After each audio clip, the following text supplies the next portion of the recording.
दोस्तों, welcome to civil conclave presentation.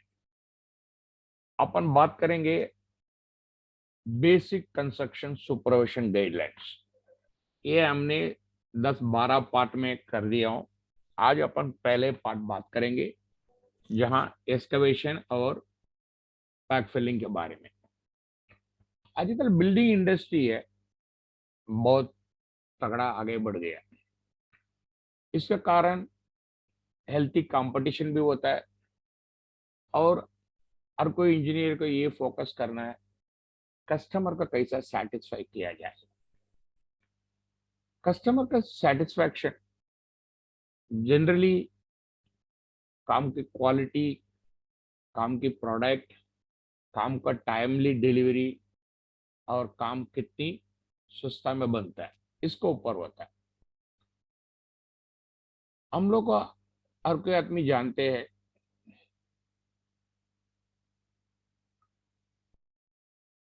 In the business में housing, commercial complexes, ये सब अपना प्राइम फोकस है।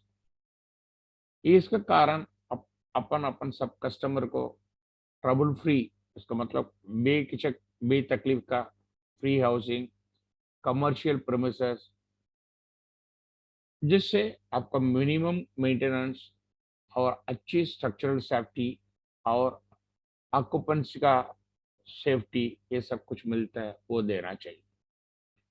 ये जो है हमने जो क्वालिटी एश्योरेंस प्रोग्राम जो बनाया, एक क्वालिटी एश्योरेंस सिस्टम्स बताता है, प्रोसीजर बताता है, फिक्सिंग रिस्पॉन्सिबिलिटी बताता है और इम्प्लीमेंटेशन प्रोग्राम भी बताता है।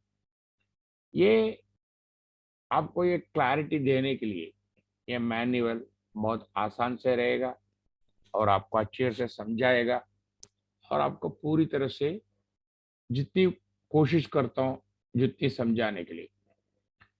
अभी देखिए, ये जो आपको जो इंजीनियरिंग डिजाइन है, स्पेसिफिकेशंस है, जो कैसा काम करना है, क्या क्या मटेरियल वापरना है और कंस्ट्रक्शन प्रैक्टिसेस है, जैसा कंस्ट्रक्शन कैसा काम करना है, अच्छी ट्रेनिंग है और सुपरवाइजरी फोर्स को मोटिवेट करना है और अच्छी क्वालिटी और टाइमली सुपरविजन है, अच्छी वर्कमैनशिप है और प्रॉपर टेस्ट करना है, क्रिटिकल इंस्पेक्शन करना है और एसेंशियल है अपनी अच्छी प्रॉपर्टी, अच्छी प्रोजेक्ट्स का अच्छी क्वालिटी के लिए जरूरी है। ये सब कुछ का ध्यान में रखते हुए हम और हमारा जो साथीदार है, ये सब लोग को मिलकर अपन ये कंस्ट्रक्शन इंडस्ट्री को आगे बढ़ा सकता है। इसी के कारण हर कोई आदमी जो भी एग्जीक्यूशन में, जो प्रोजेक्ट्स में जो रहते हैं, उन लोग को अच्छी स्टैंडर्ड समझ में आना चाहिए, अच्छी काम कैसा करना ये समझ में आना चाहिए, तभी ये सब मुमकिन होगा। ये मैनेजरियल स्टाफ का है, ये जो उसका काम है अपनी सुपरवाइजरी स्टाफ को और जो लेबर फोर्स है, स्किल्ड अनस्किल्ड, ये सबको अच्छी से ट्रेनिंग देने का। क्वालिटी एश्योरेंस है, ये इंटरडिसिप्लिनरी है। इसके कारण आपको कोई इंजीनियर्स, सुपरवाइजर्स, हर कोई आदमी को हर कोई काम के बारे में जानकारी होना है, ट्रेनिंग होना है, अच्छी टेक्निक होना है। इसके कारण आपको अच्छी क्वालिटी और काम कर सकता है। ये मेथड स्टेटमेंट्स है, ये आज जो बनाया कल हो सकता है इसमें और कुछ मॉडिफिकेशन करना चाहिए, तब आपको मॉडिफिकेशन कर लीजिए और आपका साइट कंडीशन के हिसाब से इसको करेक्शन करके आपको साइट स्टाफ को समझा भी सकता है। अभी हमने पहले पार्ट में आपको ले रहा हूँ एक्सकवेशन, इसका मतलब खुदाई और बैकफिलिंग, टेक्निक स्टेटमेंट है। अभी फिर बाद में खुदाई और बैकफिलिंग है और बैकफिलिंग है एंटी टेरमिनेट के साथ में जो रॉ मटेरियल है उसका इंस्पेक्शन और एक्सेप्टेंस क्राइटेरिया और लेआउट ऑफ द बिल्डिंग, ये सब के बारे में अपन पार्ट 1 में बात करेंगे। अभी बिल्डिंग सेटिंग कैसा किया जाता है। जनरली क्या होता है, ये जो भी आप साइट चालू करने के पहले आपको पूरा साइट एकदम क्लियर कर लेना चाहिए। हर कोई जो बाधा है, जैसा हीप है, जैसा खड्डा है, ये सब कुछ आपका लेवल करना है। और जो भी आपको जो मुंडा लगाएगा ना, आपको जो साइड रेल लगाने के लिए, वो कम से कम 2 फुट नीचे लगा के उसका कंक्रीटिंग करना है। और जो भी आप साइड रेल में जो भी प्लैंक लेंगे जो लगाएंगे, उसमें बेंड नहीं रहना चाहिए, क्रैक नहीं रहना चाहिए, नाइलॉन दूरी रहना चाहिए आपका, इसका मतलब लाइन दूरी रहना चाहिए आपको, जो आपको कॉलम का सेंटर लाइन मार्क करने के लिए दोनों एक्सेस में, एक्स एक्सेस वाई एक्सेस में, दोनों जगह में से लाइन दूरी मांगता है आपको कॉलम का सेंटर लाइन मारने का। ओके, ये देखिए अभी जो भी क्रॉसिंग पॉइंट है, जो भी दोनों लाइन दूरी एक्स एक्सेस वाई एक्सेस में जब भी क्रॉस करेगा वो लाइन, वो कॉलम का सेंटर लाइन में जाना चाहिए। जनरली नीचे खुदाई का मार्किंग करने के लिए आपको चुनना लगेगा और काम का जानकारी अभी जो भी है, जितना भी वर्टिकल मुंडा है प्रॉपरली कंक्रीट में एम्बेड करना है। आप देखिए नीचे के इमेज में आपको दे दिया हूँ, कम से कम अच्छी क्यूरिंग होना चाहिए। रेलिंग है स्टैंडर्ड साइज में होना है, 15 सेंटीमीटर बाई 4 सेंटीमीटर, और एकदम लेवल पे होना है। वो आप ट्यूब लेवल से भी कर सकता है, नहीं तो आपका डंपी लेवल भी यूज कर सकता है। जॉइंट्स है, जहां भी आपको जो जॉइंट्स जो होती है आपको रेलिंग का जो बल्ली में, वो एकदम फ्लश होना चाहिए। आप देखोगे नीचे पिक्चर में आपको दिखाया, ठीक है। अभी कोई भी बेंडिंग है, ये सब अवॉइड करने के लिए आपको लेबर ना कोई सुपरवाइजर वो रेलिंग के ऊपर बैठना नहीं चाहिए। हर कोई कॉलम मेंबर है आपका रेलिंग के ऊपर मार्क करना चाहिए, जैसा किला मार्क किया ना सेंटर लाइन का किला, उस जगह में आपको कॉलम नंबर लिखना जरूरी है। जनरली आप येलो कलर पेंट वापरोगे तो आपको रिफ्लेक्शन अच्छी मिलेगा। तब तक वो सेंटर लाइन का किला तब तक डिस्टर्ब नहीं होना, प्लेन बीम खत्म होने के तक। और जैसा आपको जब भी रेलिंग रिमूव करना है, आप एक बार अपना इंजीनियर अपना आर्किटेक्ट से एक बार चेक करवा लेने का, उसके बाद ही आपको खोलना है। अभी समझ लो कोई तकलीफ है, कोई गड़बड़ हो गया, कुछ मिस्टेक हो गया, वो जनरली आप अपने आर्किटेक्ट, प्रोजेक्ट इंचार्ज और आपका सीनियर को इन्फॉर्म कर लीजिए। हर कोई वर्क है आपको आर्किटेक्ट सर्टिफाई होना है, और साइट इंस्ट्रक्शन नोटबुक में उसको लिखना जरूरी है। ये देखिए मैंने आपको ये बता दिया हूँ आपको पूरा। ये देखिए ये रहा आपको वर्टिकल मुंडा, ये रहा आपको जो साइड रेल है, ये रहा आपको खिल्ला है, कॉलम का सेंटर का जो खिल्ला है। ये देखिए लाइन दूरी जब मारोगी आपको ये दोनों कॉलम का सेंटर से जा रहा है, ये रहा। अब देखिए साइड रेल में, ये देखिए ये जो मुंडा है, ये रहा साइड रेल है। आप देखिए कॉलम का जो किला का नंबर सामने कॉलम का नंबर भी दिया हूं। अभी देखिए ये ऐसा जॉइंट कभी नहीं देने का, इस कारण जनरली जैसा आपको बल्ली के देना, पीछे से सपोर्ट देके उसको आपको हॉरिजॉन्टल का सपोर्ट का बराबर करना है। अभी एक्सकवेशन है, खुदाई जो भी करना है, पहले खुदाई चालू करने के पहले आप ट्रायल पिट चेक कर लीजिए, और साइल स्टार्टा अपना स्ट्रक्चरल इंजीनियर से अप्रूव करवा लीजिए। जो नेसेसरी फील्ड टेस्ट है, लेबोरेटरी टेस्ट है, जैसा साइल इन्वेस्टिगेशन, ये सब कुछ आप करवा के स्ट्रक्चरल इंजीनियर से अप्रूव करवा लीजिए। साइल स्टार्टा कंस्ट्रक्शन अपना स्ट्रक्चरल इंजीनियर से अप्रूव करवा के ले लीजिए। अब भी जनरली जो भी फाउंडेशन ड्राइंग जो आर्किटेक्ट अपना आर्किटेक्ट देता है, स्ट्रक्चरल कंसल्टेंट देता है, उसको इतना बोलिए आपके दोनों आपको सेंटर लाइन का ड्राइंग, कॉलम का सेंटर लाइन का ड्राइंग के ऊपर सुपर इम्पोज करके आप दीजिए। और ऊपर से ये भी देख लीजिए कॉलम फाउंडेशन कहीं एक के ऊपर एक ओवरलैप तो नहीं होता है, ओरिएंटेशन का कॉलम कैसा रहता है, लेफ्ट लॉन्ग साइड में रहता है क्या शॉर्ट साइड में रहता है, ये सब देख लीजिए। ये देखिए जब भी आपको जो कॉलम का नीचे जो फुटिंग जो भी मार्क करेगी, वो सब चुना से मार्क कर लीजिए। ओके, उसका बाद आपको पीसीसी कर लाना है। ओके, समझो आपका खड्डा गहरा होगा, आपको जब खुदाई करेगा साइड स्लोप भी 1:4 के हिसाब से करवा लीजिए। समझो कहीं साइल कोलैप्स होता होगा, वहां साइड शोरिंग करवा दीजिए।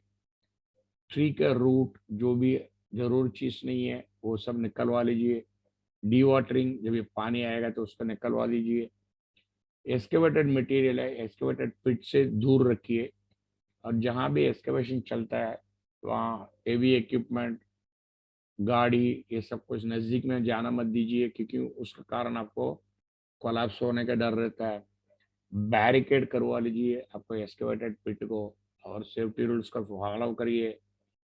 समझो कोई भी तकलीफ, कुछ भी हो गया, कुछ भी हो गया, आप इमीडिएटली आपको अपना साइट इंजीनियर, नहीं तो साइट इंजीनियर, प्रोजेक्ट इंजीनियर, उसको बोलिए। ये देखिए जो इमेज है मैं आपको बता रहा हूँ, ये देखिए ट्रायल पिट है। अब देखिए सॉइल का कंडीशन क्या होता है।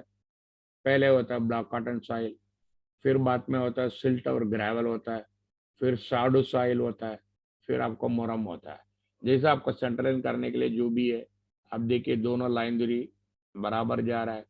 ये पॉइंट से आपको कॉलम का ओलंबा, प्लम्बा छोड़ के, जो ओलंबा जो बोलते हैं उसको छोड़ के आपको फुटिंग का सेंटर लाइन मार्क करना है, कॉलम का सेंटर भी मार्क करना है।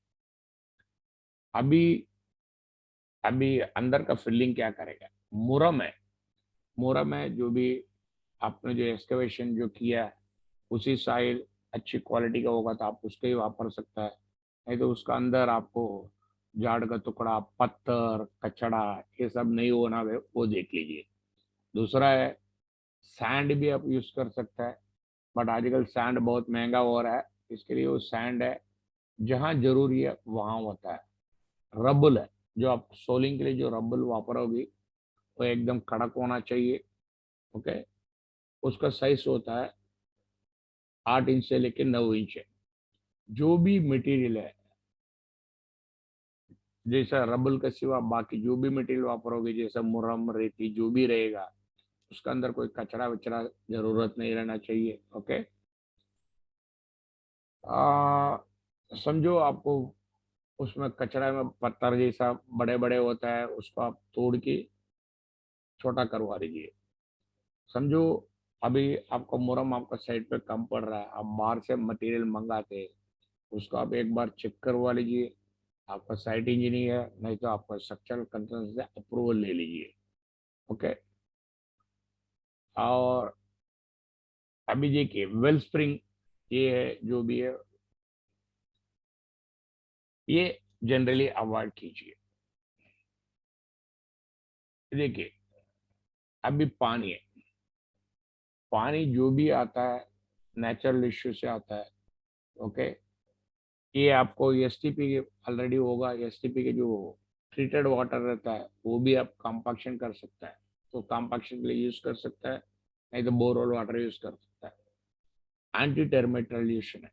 एंटी टर्मिट सोल्यूशन क्या होता है, क्लोरोपाइफोरिस ऐसा करके केमिकल है, 1 टक्का वजन से, उसका साथ में इंडोसल्फन वाटर एमल्सिफाइड कॉन्सेंट्रेट, वो जो है IS 8944 का साथ में मिलके हिसाब से होता है। नहीं है तो लिंडेन, 1 टक्का बाई वेट, ये है आपको एंटी टर्मिट में यूज करना है। जो भी आप एंटी टर्मिट के जो केमिकल खरीदोगे, अच्छी रिपोर्टेड डीलर से लेके आइए, चेक कर लीजिए उसका मैन्युफैक्चरिंग डेट, एक्सपायरी डेट तो नहीं होता है, ये चेक लीजिए। ओके, जो भी आप सोल्यूशन मिलाएंगे, मिक्स करेंगे, जो भी है उसका मैन्युफैक्चरर का, उनके जो कैटलॉग रहता है, मैन्युफैक्चर का स्पेसिफिकेशन जिसका कहते हैं, उसके हिसाब से आपको काम करना है। अभी एक्सकवेशन और बैक फिलिंग है, ये देखिए मैंने बैक फिलिंग और एक्सकवेशन का इमेज पिक्चर दिखाया हूँ। ओके, अभी जनरली मुरम टेस्ट है, प्रॉक्टर डेंसिटी 95 टक्का होना चाहिए, मैक्सिमम ड्राई डेंसिटी होना चाहिए। लेबोरेटरी टेस्ट है नेटवर्थी than 6, liquid limit lab test है नॉट मोर प्रोमिनेंट देन 30 टक्का, श्रिंकेज लिमिट है 15 से 20 टक्का होना है। स्टैंडर्ड प्रैक्टिस डेंसिटी IS 200 2720 के हिसाब से आपको प्रैक्टिस डेंसिटी है पार्ट 7, 8, 9 सब चेक कर लीजिए। जनरली 90% से कम नहीं होना है। मैक्सिमम ड्राई थिकनेस है 1.8 से ज्यादा होना है। OMC lab test according to lab test. CBR steam lab बोलते हैं ना, सीबीआर, दैट इज सीबीआर आप बिल्डिंग में नहीं वापरोगे, आप रोड में वापरते, दैट इज कंक्रीट बोर्ड में काड़ा में। ये मिनिमम 8% होना है। समझो अभी मटेरियल स्टोरेज में आता है, जो भी सॉइल रिफिलिंग के लिए स्टोरेज करते हैं, वो कम से कम आप खड्डा से जो खोदा हुआ मुरम अच्छी स्टैंडर्ड का रहेगा। कम से कम खड्डा से 50 मीटर का दूर स्टोर करना है, क्योंकि उसके वजन से अपन को खड्डा कोलाप्स नहीं होगा। ओके, समझो जनरली आपको सॉइल है, उसको बराबर लेवल कीजिए, नॉर्मल सीपेज नहीं हो जाए। Okay, soft and handshake to be stakes, मोरम सैंड रबल ये सब कुछ जो भी साइड पे से आता है, ओके, उसको आप मोर देन 1.5 मीटर को ऊपर से स्टेक मत करना, क्योंकि स्टेक ज्यादा होगा वो आपको खड्डा कोलाप्स होने का भी जरूर रहता है। समझो आपको कहीं एम्बैकमेंट करना है, वो है 8.8 मीटर से कम नहीं होना। ये जनरली आपको जो भी मटेरियल साइड पे आता है, ट्रक में मेजरमेंट करके उसके हिसाब से आपको मुरम को चेक करना है। नहीं तो खड्डे में एक बार फिलिंग करने के बाद आप उस क्वांटिटी को भी निकाल के कंक्रीटिंग क्वांटिटी माइनस करेगा तो आपको फिलअप क्वांटिटी कितना मिलेगा अनडिटरमाइंड है। ये है, अलग जगह पे रखना चाहिए। स्टोरेज रूम में बराबर वेंटिलेशन होना चाहिए। उसका आसपास में आग लगने की चीज कोई नहीं रहना चाहिए। अभी देखिए एक्सकवेशन के लिए क्या क्या इक्विपमेंट लगता है। जेसीबी, पोकलन, जैक कैमर है, डंपर है, कंक्रीटिंग शेपर है, समझो आपको रोड जैसा है, फिर रोलर है, वाइब्रेटरी रोलर है, डीवाटरिंग पंप है, ओके, स्क्रिडर है। स्क्रिडर है जहां आपको रोड, इंटरनल रोड सब कुछ लगेगा, उधर लगेगा। अभी सर्वे के लिए क्या क्या इक्विपमेंट लगता है। Theodolite, aggregate station gear, auto level, levelling staff, crowbar, spade, wedges, hammer, line दूरी, मेजरिंग टेप 50 मीटर का होना चाहिए, 30 मीटर का होना चाहिए। सेटिंग आउट है। ये जो सेटिंग आउट करने के पहले आपको जो भी आपको पहले चेक करना चाहिए, ये हर जगह से आपको एक्सेस मिलना चाहिए जाने के लिए। ओके, सेटिंग आउट जनरली आपको बड़े साइड पे आपको थ्योरम यूज करके करते। आपको जो इंडिविजुअल बिल्डिंग के लिए पाइथागोरस थियरी जो है, आपको 3, 4, 5 सिस्टम करके बोलते, उससे लेके आपको करना चाहिए। और आपका एक परमानेंट बेंचमार्क एस्टेब्लिश करना चाहिए, क्योंकि तब तक आपका प्लिंथ ये बेंचमार्क के हिसाब से ही आपका प्लिंथ लेवल होता है। प्लिंथ लेवल कम से कम 300 से लेके 400 mm ऊपर रहना चाहिए, क्योंकि इसके लिए आपको आसपास का जो पानी है अंदर नहीं एंट्री कर देवे। इस सब के लिए आपको एक हार्ड कॉपी के रिकॉर्ड बनाना जरूरी है। एक्सकवेशन है, एक्सकवेशन के टाइम में आप चालू करने के पहले आपका पास जो भी टूल्स टैकल सब कुछ तैयार है क्या, और जो भी लेबर गेबर जो भी है वो सब कुछ है क्या, उनको काम जानता है क्या। एक्सकवेशन ड्राइंग, ओके, ये अरेंजमेंट भी दिखा देगा। देखिए आपको इधर मैं ड्राइंग में दिखा भी दिया हूँ, ये ऐसा भी एक्सकवेशन का ड्राइंग भी हो जाता है। तो इसलिए आपको मालूम पड़ता है भाई आइसोलेटेड फुटिंग है, मास कंबाइंड फुटिंग है, ये सब कुछ आपको मालूम पड़ जाएगा। जैसा एक्सकवेशन करते वक्त मेजरमेंट लेवल ये सब कुछ ड्राइंग के हिसाब से देखने का सफिशिएंट स्लोप जगह देना चाहिए, क्योंकि आदमी लोग को नीचे उतार के आपको राफ्ट ट्यूब का शटरिंग लगाएगा, उसके लिए उसको वर्किंग स्पेस भी चाहिए। ओके, जहां भी हार्डवेयर है, जो भी आपको मटेरियल जो भी होता है, ये कम से कम आपको 6 मीटर का अंदर ही रहना चाहिए। एक्सकेवेटर मटेरियल है, कम से कम पीठ से 1.5 मीटर दूर रहना चाहिए। ओके, समझो आपको जब खुदाई करते हुए आपको पत्थर वत्थर मिलता है, वो आप सोचते होगे चलो यार ये अपन को ट्रबल सोल्विंग में काम पर आएगा, वो सब अलग स्टोर करके रखना चाहिए। ओके, ये जो प्लैंक्स है, जो आपको चैनल को ऊपर जो बिठाते हैं, जो आप आने जाने के नाला पानी वानी निकालने के लिए पानी निकलता है उसके लिए नाला बिठाता है, उसमें जो भी लकड़ी लगाएगा वो कम से कम 75 सेंटीमीटर होना। जो भी आप खड्डा खोदोगी वो जितना जरूरी है उतना ही खोदना, उससे ज्यादा खोद दिया उसको आपको प्लम कंक्रीटिंग से भरना पड़ता है, क्योंकि नहीं तो सॉलिड है ना। आपको जो प्लम कंक्रीटिंग है बहुत सस्ता पड़ेगा, आप एक्सकवेशन में फुटिंग और रेनफोर्समेंट बहुत महंगा पड़ेगा। पीसीसी 1 2 4 है, नहीं तो कंसल्टेंट के हिसाब से होता है। समझो आपको रिक्वायर्ड लेवल से पिट ज्यादा खोद दिया, उसका लेवलिंग करने के लिए आपको प्लम कंक्रीटिंग करना पड़ता है। समझो अंदर खड्डे में पानी वीनी जो भी है उसको आपको डी वाटरिंग करना है। ओके, बराबर करना है। समझो अच्छे से सेफ्टी रिकमेंडेशन सब कुछ है आपको, खड्डे के पास अपना बैरिकेडिंग ये सब कुछ आपको करना है। समझो आपको खड्डे के पिट के बीच में झाड़ू ट्री कुछ भी आता है, उसके लिए आपको ट्री कटिंग अथॉरिटी से अप्रूवल लेना चाहिए। अप्रूवल लेने के बाद ही उस ट्री का कटिंग करना चाहिए। अभी समझो आपको खड्डे के अंदर पानी बाहर से आता है, उसको रोकने का अच्छे से रास्ता बनाना चाहिए। उसके लिए एक स्पेशल चैनल बना के उसको बाहर से लेके जाएगा। जहां जहां वाटर टेबल है आपको ऊपर है, वहां कट आप फ्लोटेशन करना बहुत तकलीफ पड़ेगा। उसके लिए उसको वाटर टेबल को नीचे लेके जाना पड़ेगा। वाटर टेबल को नीचे कैसे लेके जाएगा, बाजू में से एक बोरवेल मारिए, उसमें से कंटिन्यूअस पंपिंग करेगा ना, आपको वाटर टेबल जल्दी हो जाएगा। समझो पत्थर में जो एक्सकवेशन जो करना है आपको, जैक हैमर लगा के ब्रेक कर सकता है। आजकल तो पोकलेन है उसके अंदर रिपेयर लगाया, वो सब कुछ अपना आप निकल जाता है। अभी समझो कोई कचरा पुट्टी जो भी है पिट से निकलता है, उसका साइट इंजीनियर से चेक करवा लीजिए। ओके, सॉइल का एसबीसी पहुंच गया कि नहीं करके आपका कंसल्टेंट से चेक करवा लीजिए। उसका बाद ही आपको जो भी पीसीसी फाउंडेशन जो भी करना है, समझो एक बार आपका साइट इंजीनियर अप्रूव करने के बाद आप जो पीसीसी करने के पहले वो जो सॉइल है अच्छे से कॉम्पैक्ट करवा लीजिए, फिर उसके बाद उसको आप पीसीसी कर सकता है। एक बार आपको सॉलिड कंसोलिडेशन होने के बाद ही आपको पीसीसी करना है। ओके, उसका बाद आपको पीसीसी के कम से कम 2 3 दिन क्यूरिंग जरूर करवा लीजिए, कम से कम 1 दिन तो क्यूरिंग होना है। धन्यवाद आपका ये प्रेजेंटेशन देखने के लिए। आपको ये प्रेजेंटेशन अच्छा रहेगा इसका सब्सक्राइब कीजिए, लाइक कीजिए, शेयर कीजिए।